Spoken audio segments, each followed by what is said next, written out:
This is how Chris Melling made a messy table look easy. He opened the rack with a good break, and the 3 slowly fell in at the end.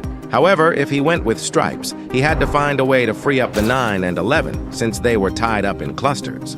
Without wasting any time, Chris got down and began with the 14 in the bottom left, using a soft stroke to hold the cue ball right there for the 13. Then he sank it in the side while using the cue ball to free up the 9. From that position, Chris sank the 15 in the bottom left using left spin, sending the cue ball off 2 rails and landing perfectly to deal with the 11 in the side pocket. Then he sank it with a solid draw shot, perfectly setting up the 12 in the same pocket. From here, the layout was much more open. Perhaps the last challenge for Chris was how he was going to get the cue ball perfectly behind the 10 to sink it into the bottom left. And it didn't seem to trouble him at all.